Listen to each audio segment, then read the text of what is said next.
I think it would be appropriate to start with a little bit of a background for around myself. So first of all, I'm dialing in from London today, but I am actually originally from Denmark, which is somewhere between Sweden. I saw we had someone from Stockholm, and we also had somebody from Berlin. And I've been managing projects and programs for probably coming up to 25 years. But something changed for me in 2008, which basically made me change my career. In 2008, I was working for a financial institution in London. Prior to that, I'd been a consultant, and I attended a leadership course. And I had two epiphanies that happened during that leadership course. The first one was that project managers and change agents need leadership. And the second epiphany was the power of coaching, because that was the first time I was coached. So I began a journey of becoming a coach. I began to study the people I was working with in the bank where I was working. And in 2013, I decided to make that my full-time profession. So today I work for myself. I run leadership workshops, project management workshops, and I also coach individuals, mostly in the project management and change management arena. Along the way, I wrote a few books, and one of them I have here. It's the second edition, The Power Project Leadership. Why do I need to look at it to understand what the title is? I should know very well by now what the title is. I've just been told that it's being translated into Polish. So I don't know if we have anyone from Poland on the call, but there you go. In about a year's time, it will be out in Polish. A lot of the insights I will share with you today are from the book. So that's a resource, a go-to resource for you. Okay, let's actually move forward with some of the content. So there's a few topics for us in this webinar today. There is the project management side, there's the leadership side, there's the emotional intelligence side, and there's the uncertainty. And I will try to weave those together. But first of all, I would like to give a bit of context around projects. We have some statistics here from the Project Management Institute, the PMI. They say that 40% of strategic initiatives fail. They also say that 48% of projects are not delivered on time. And furthermore, 69% meet, or only, well, it depends how you look at it, but 69% meet their goals and business intent. So these statistics are mostly from the US. The last one is from the UK, from the government in the UK Infrastructure and Projects Authority.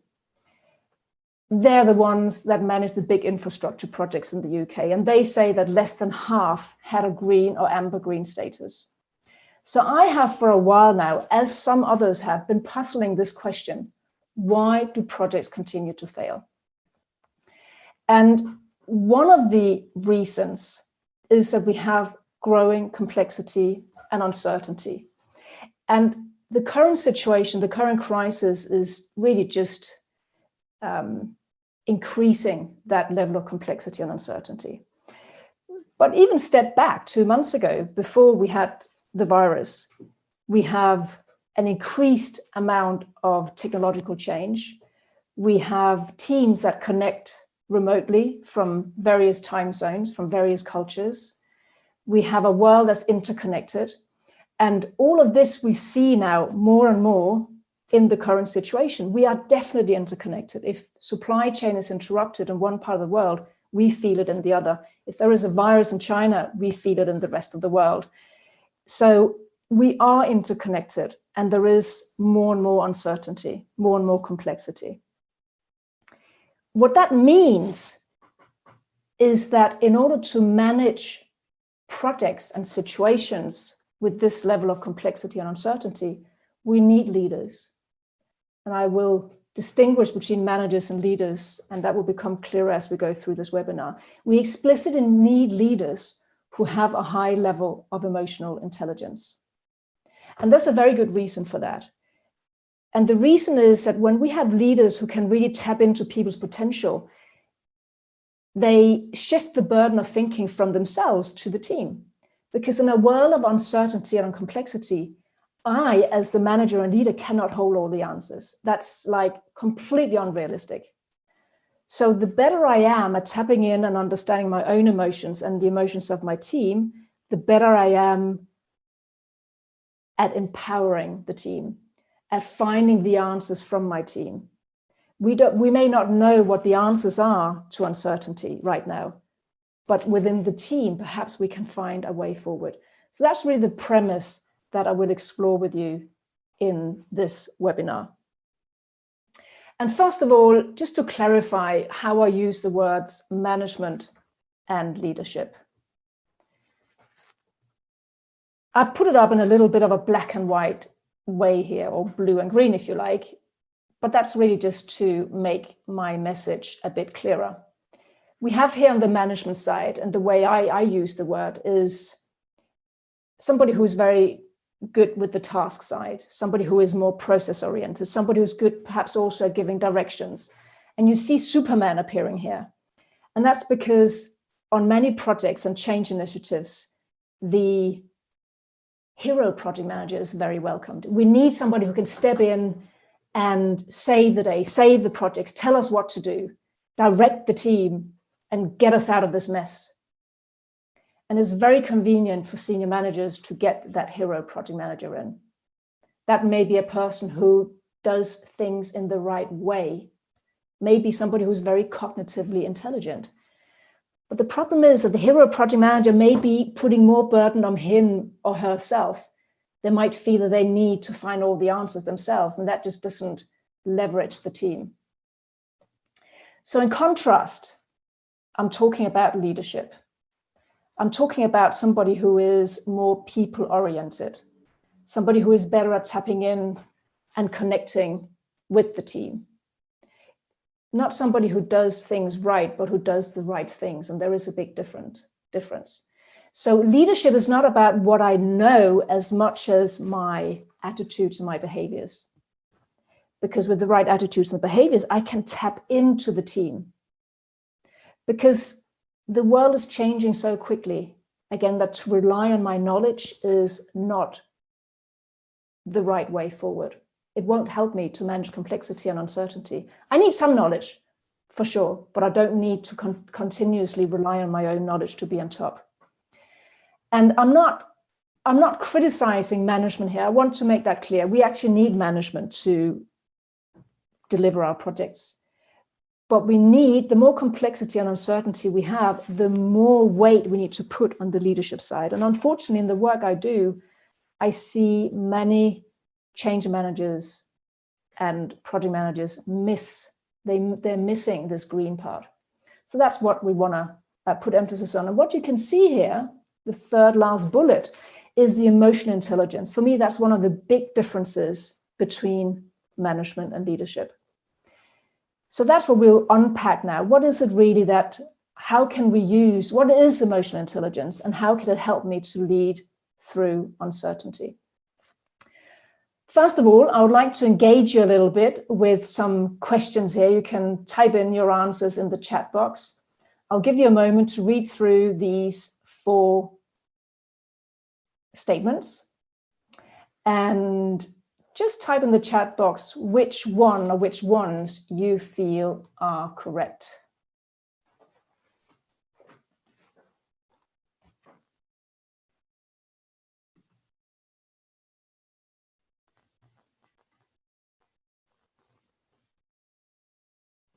So just type in the number 3. EQ is a flexible skill set that can be learned and improved at any age. So you seem to be agreeing to number 3, which I agree with too. So number 4 is interesting. Less than 50% of the abilities that are essential for a leader's performance are emotional competencies. Actually, it is more like 90%. And that's according to Daniel Goleman, which I will talk about right on this slide. Because now we're looking at what emotional intelligence really is. And I use EI and EQ kind of simultaneously, or to mean the same thing.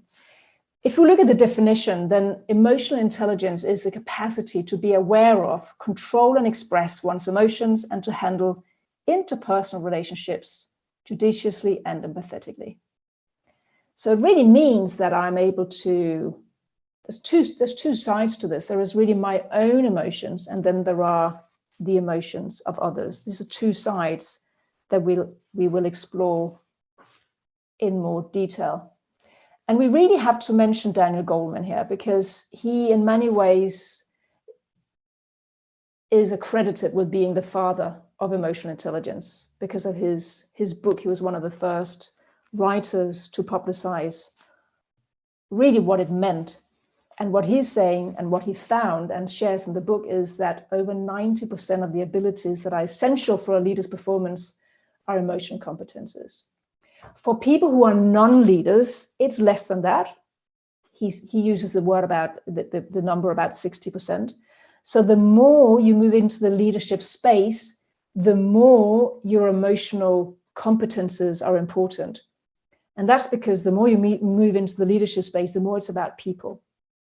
It's people who deliver projects. It's not processes. We also have to say what emotional intelligence is not. So it's not about suppressing my emotions. It's not about displaying everything. So some people say, oh no, but I'm authentic. Authentic means that I'm angry, I show my anger, for instance. But neither of those are accurate reflections of what emotional intelligence is. Emotional intelligence is sitting with the emotion, feeling the emotion, recognizing the emotion. I feel fear, perhaps. I feel uncertain. I feel scared. Or let's say in the current situation, or let's say on a project, I feel angry that my team member hasn't delivered. I feel angry that my stakeholder is giving me yet another change request so close to the go live. So if you just react to that emotion, you will go and you will show your emotion perhaps. Or if you have been taught that emotion is bad and it creates conflict, you'll suppress it. So what this is about sitting with it and actually deciding what's the appropriate response. That's what we're saying. There's no catch-all. It's about, in every situation, weighing up what is the right way to respond. Now, I would like you to take a pen and a paper and record. I have a number of questions for you. How easy or difficult do you find the following questions? And I would like you to record in each of the instances whether it's easy or difficult for you. So for each sentence, do you find it easy or difficult?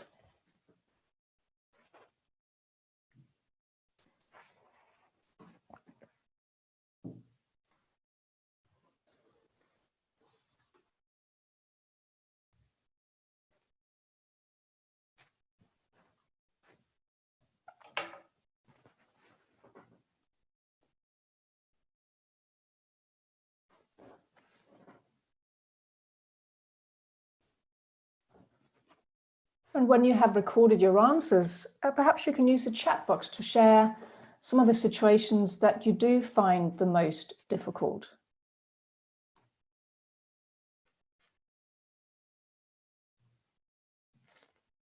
What is it that's most challenging for you? 7 and 8, demonstrating patience and trusting others. 7 and 8 again, and 3, controlling our impulses. 8, definitely. 8, trusting others. Oh, we have a theme here. Listening to others.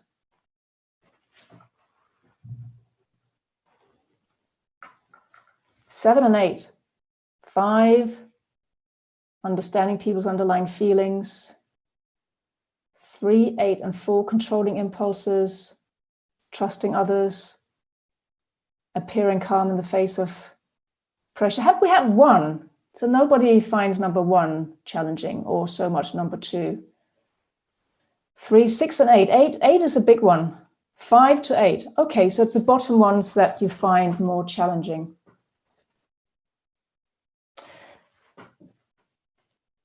So hold those challenges as we go through this webinar, and also hold them and discuss them when we come to our breakout rooms.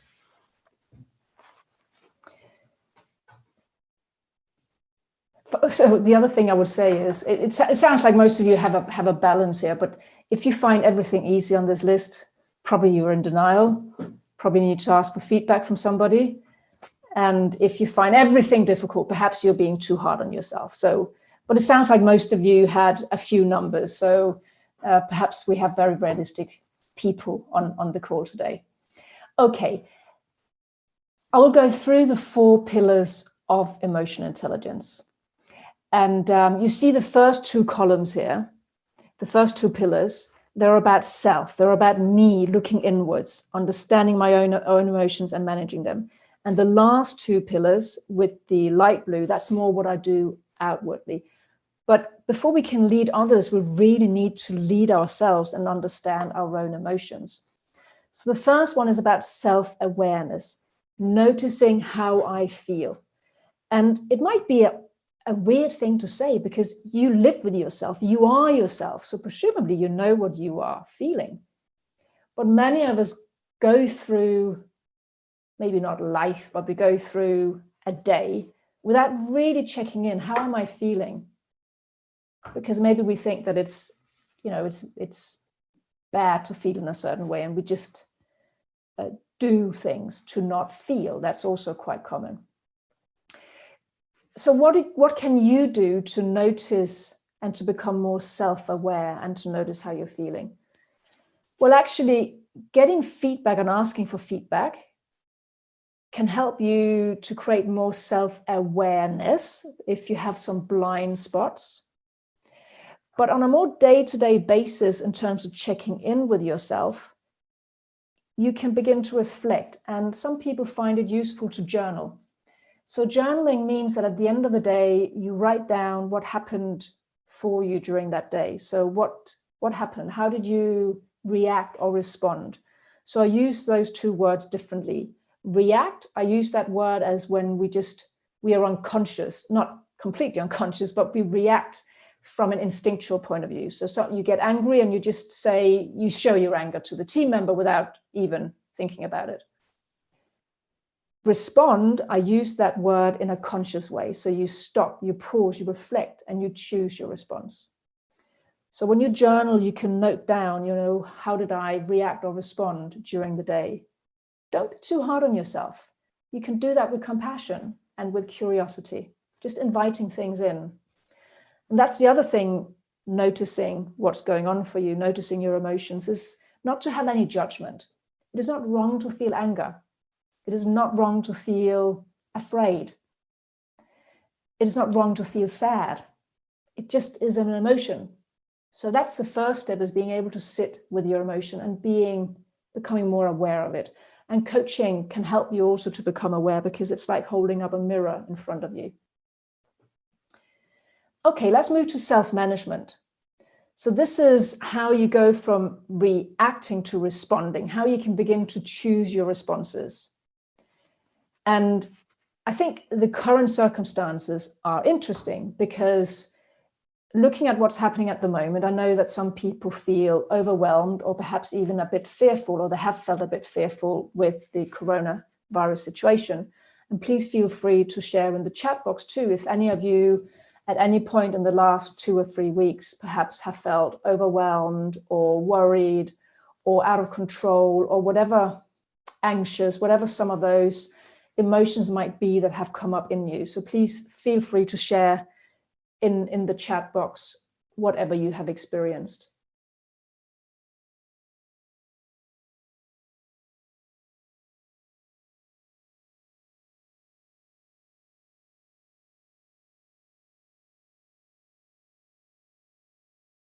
Thank you for sharing. And we have all the words in the chat box here: afraid, anxious, worried.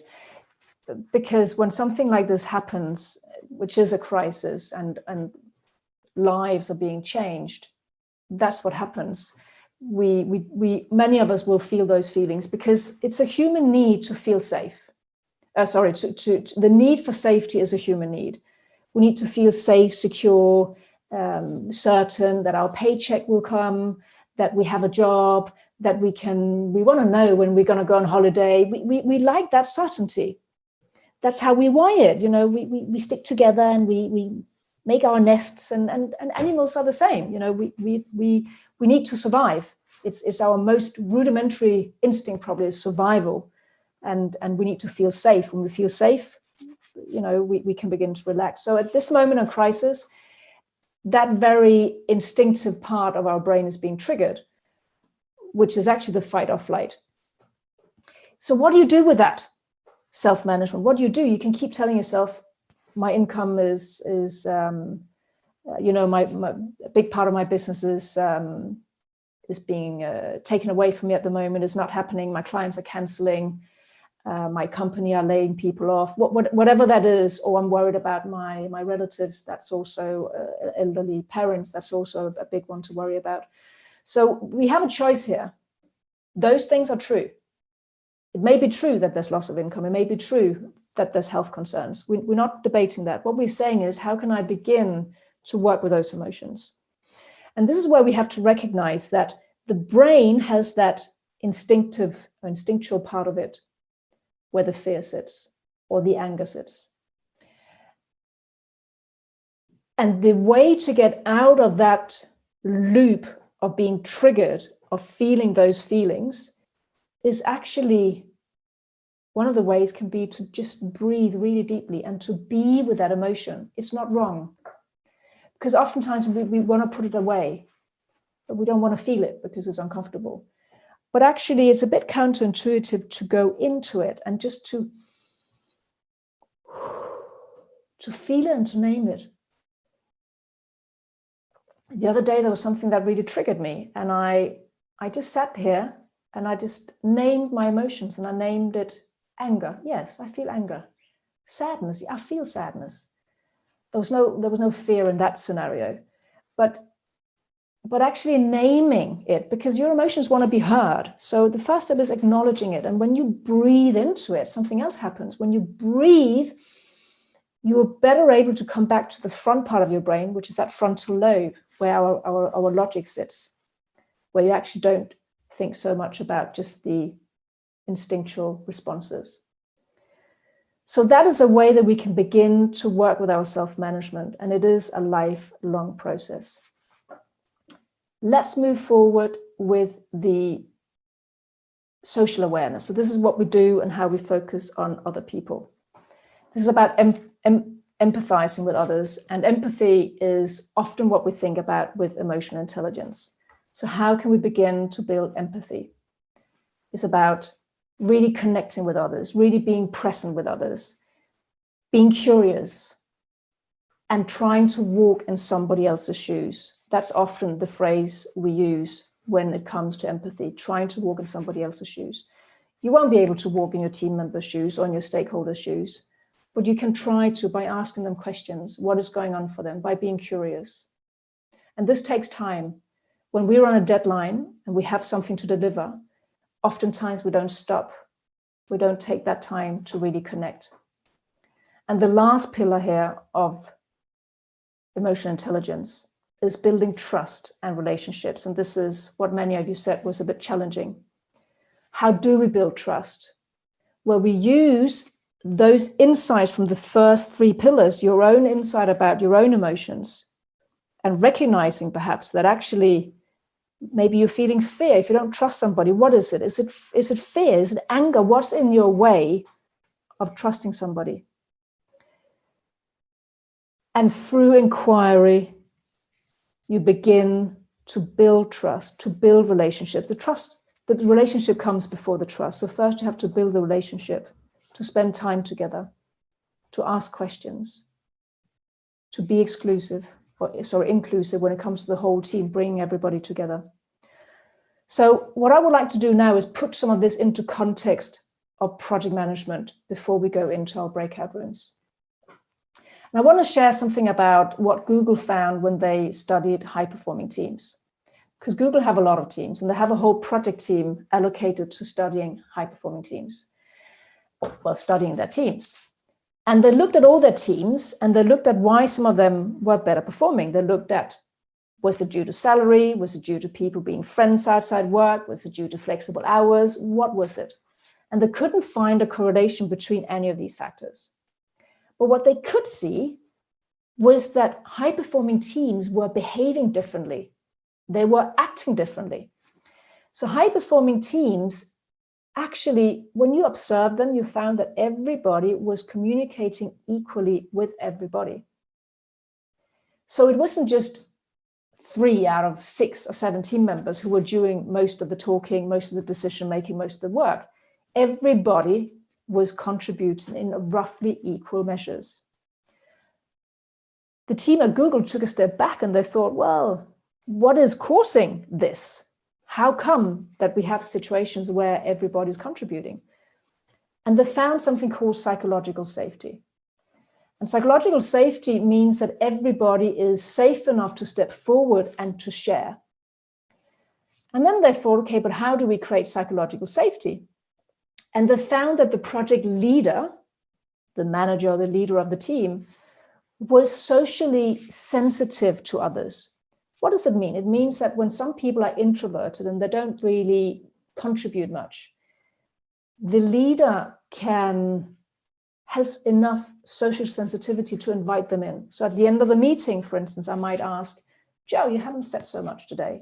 What do you think about this? What are your ideas? So I actively bring those people in who are not contributing much. And I'm helping my team to consider each other. Because what's really beautiful is when everybody in the team considers each other. So those who are more extroverted hold back, and those who are more introverted come forward. Now, another piece that's really important in the puzzle here is vulnerability. And this is the word that's being talked more about at the moment.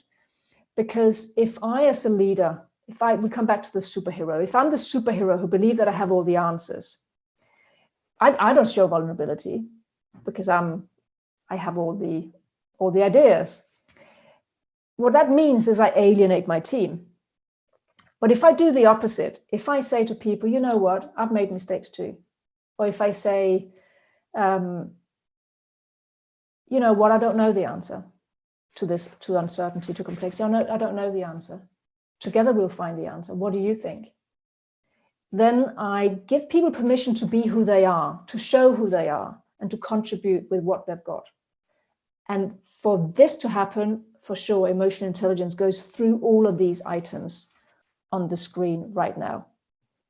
And I want to encourage you to look up Patrick Lencioni if you're not familiar with him. He's written a book called The 5 Dysfunctions of a Team.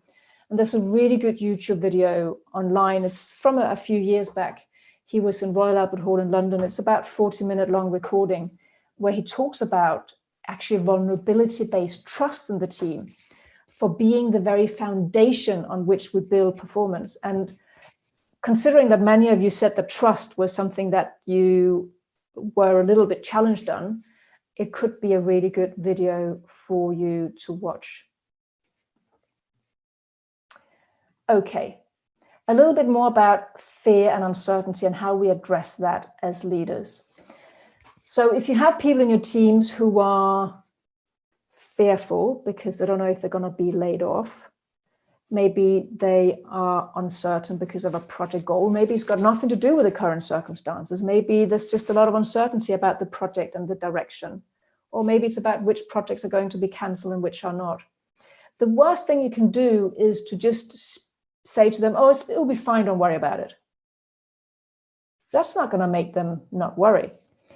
What you do need to do is to really come with empathy and compassion and an open mind and an open heart, and really give them the opportunity to express what's going on for them. So listen, ask them, what's going on for you at the moment? How are you feeling? Is a really good question. Only after team members have been able to express, and this goes for stakeholders too, have been able to express how they're feeling, are they able to come from that middle fear part of the brain back to the logic. And then you can begin to speak to them and be more factual perhaps, or provide some clarity, some hope. And if you can provide certainty, then give some certainty. It's very difficult in uncertain times, but perhaps there is something we can hold on to, because remember, people are driven by the need for certainty. So let them know what you can give them, if whatever is there to hold on to. And the last thing I want to go through with you before we go into breakout rooms is how you can deepen your communication. especially in times of uncertainty, we need to go deep, build deep relationships. Also, when it comes to trust, it's very important to build deeper relationships. So there are 4 levels here, and only one of them is above the water. So only one of them is more like the visible, and that's content. So most people, be it project managers, change agents, or managers in general, talk about deliverables. They talk about tasks. They talk about what needs to get done. They talk about the issue. This is what I call content or topic. They talk about the stuff, deliverables. We need to talk about that, but we also need to deepen our communication. So the second level goes a little bit deeper. This is not just about what we're delivering, but it's about how we're delivering. So it's a little bit more about process, how we're going to do it, timing, sequence, etc. Most project managers are very familiar with that second step. In fact, that's largely what we train in. But the third and the fourth step are a lot more rare and challenging. This is about behaviors and emotions. So the level number 3, this is about how we are interacting with each other. What do we expect from each other? What ground rules are there? So for instance, at the moment with people working from home, it's a great opportunity to re-engage, to re-contract with each other, and to have a conversation about how are we communicating, what do we expect from each other in terms of on time, off time, what tools are we going to use, really setting those expectations for behaviors, because everything is different now that people are working so remote. And the fourth level is emotions. So asking people, how are you feeling, especially, as we said, in light of current circumstances, how are you feeling at the moment? How are you feeling working from home? How are you, what's going on for you? You can also ask a team when you start a new project, how are you feeling about a new project? Just to give people the opportunity to come up with whatever is there. This is how you begin to build relationships. This is how you begin to build trust, by going down the levels of communication. So I've been talking for quite a while, and I've been sharing quite a bit of content. Now there's an opportunity for you to go into breakout rooms for 10 minutes and share whatever has come up for you in the last half hour or so.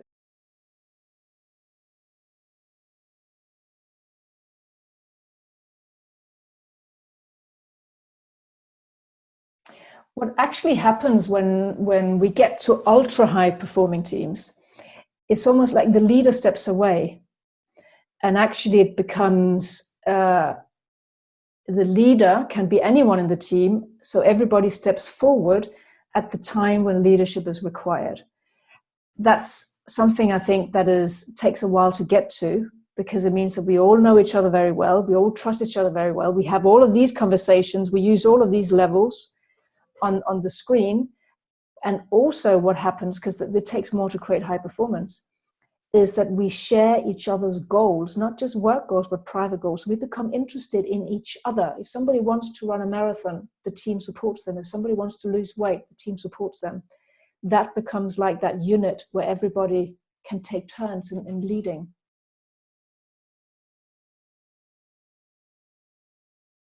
It's a very good question. Thank you for asking it.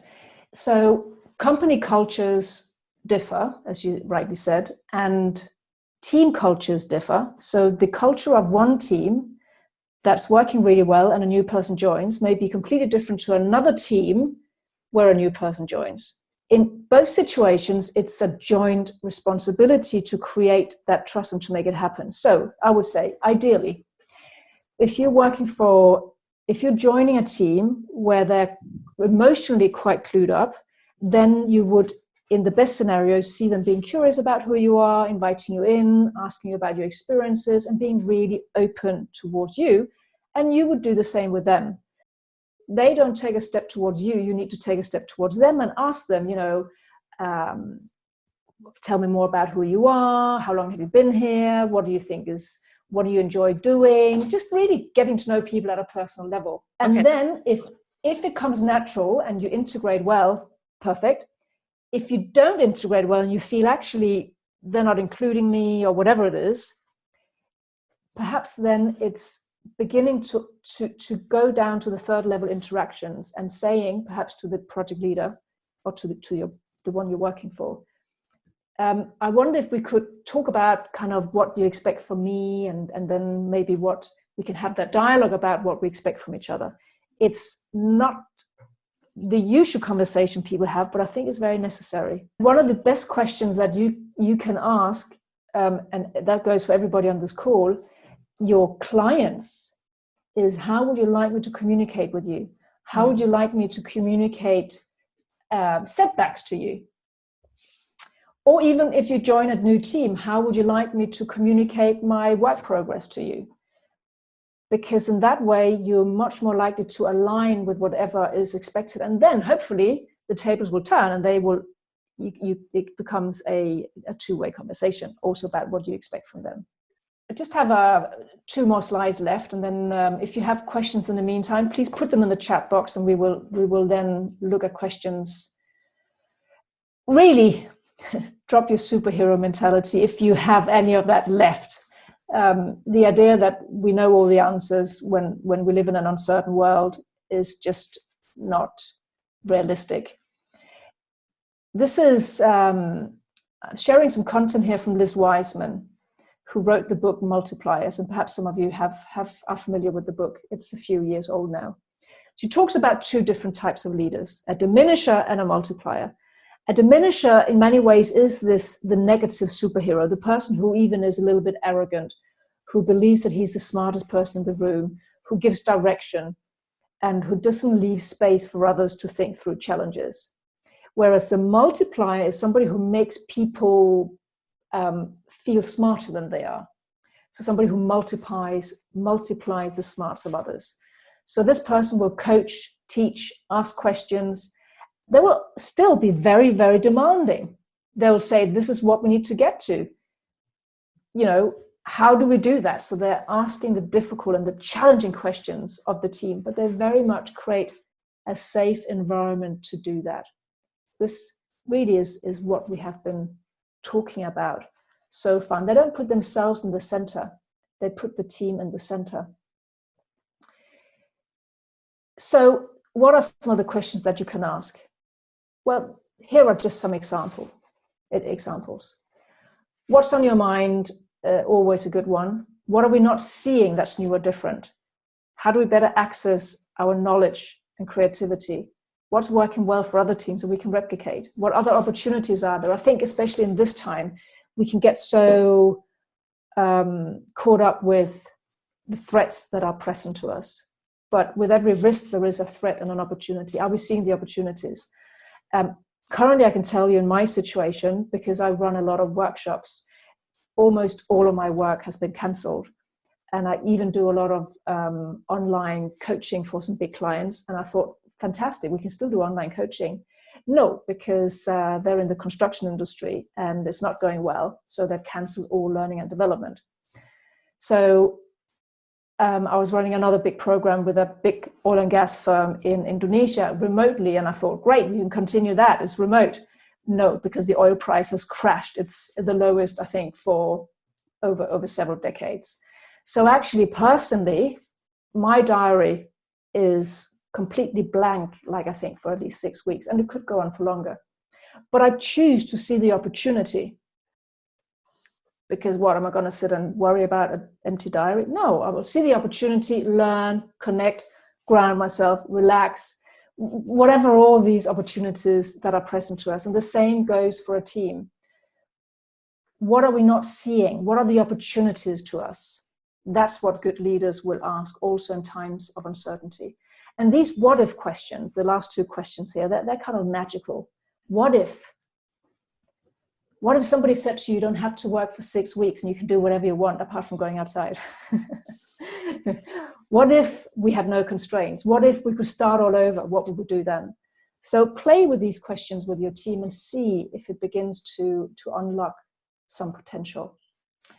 And before we get to the questions, I just want to give you a chance to access more resources. There's obviously the book, which is available on Amazon. It only just the last 6 months did this second edition come out. On my own website, SusanneMadsen.com, there are a ton of resources. You don't need to register. I've taken all of that out. I've deleted my mailing list because I just want you to access it. So you can just go in and you can download resources. I also have a lot of short YouTube videos, typically 3-4 minutes long, on all kinds of topics that we've touched upon today. There are also some longer webinars that are recorded that are on my YouTube channel. And then, of course, there is, would love for you to connect with me on LinkedIn. There's also Twitter, etc. So that's just a little bit about how you can connect. But it would be really good to open up for some questions also. And I don't know if we got any questions in the chat box. Susanne, yes, we have. Thomas asked a quite interesting question, which was how to cultivate emotional intelligence while national leaders and their societies drift more towards heroic and selfish behavior. Yeah, you know what, in a way, so it's concerning. I think many people find it concerning. In another way, again, what's the opportunity? I think the opportunity is for us to see how not to do it. And so many people are becoming aware of how appalling it is when there is, from many world leaders at the moment, no trust, not wanting to understand the others, not wanting to walk in other people's shoes. And you're right, the emotional intelligence is not there. So I think we should take it as an opportunity to see how not to do it. And maybe say to people, imagine if everybody on the team were like, and I'm not going to name world leaders, but imagine if we took on that kind of stance, how bad it would be for our project. So perhaps that's a way we can turn it around to unite in how not to do it. Because for sure, they're not good role models. And it's a shame.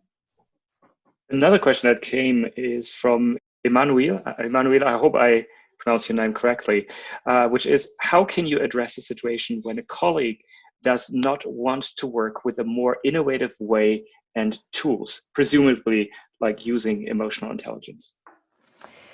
Yeah, so I would say, first of all, it's about understanding with openness and with compassion almost what is holding that team member back. In many cases, although we cannot jump to conclusion, of course, it might be fear-driven. So fear that I will be no good, fear that I'm not innovative. Maybe they have some kind of story going in their head about innovation or I can't do this, or it won't work, or whatever that story is. First of all, it's about really understanding what's happening for them. Other options are to obviously make them see the benefit in switching. But you cannot speak logic to somebody if they are already in their emotional, illogical brain.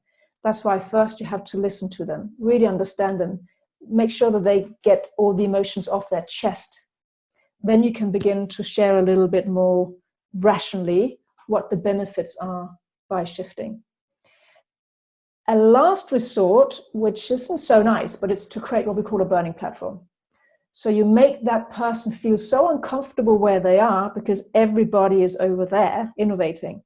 So you almost create a no choice for them. You make it uncomfortable for them. And there's various ways we can make it uncomfortable for somebody to stay where they are in the status quo, creating some incentives for them to move across. Slowing down change is yet another way you can work with that person. So give them time to adapt. Because if we ask somebody to work in an innovative way very quickly, they might not be able to digest it quickly enough. Some people just need time. So there are a few pointers for you.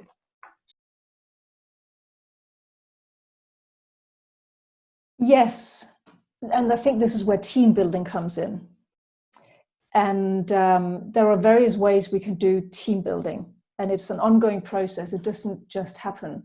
And actually, as somebody mentioned previously, the lady who actually asked the question was, when somebody new joins a team, you may go back to a not high-performing team again. So every time somebody joins, you may have to do a bit of team building. A really good way is to do make people take a personality assessment.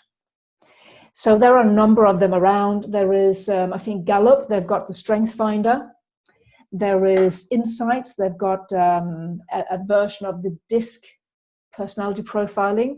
MBTI is another one, but I would recommend the one that's called Insights, but there is a cost to it.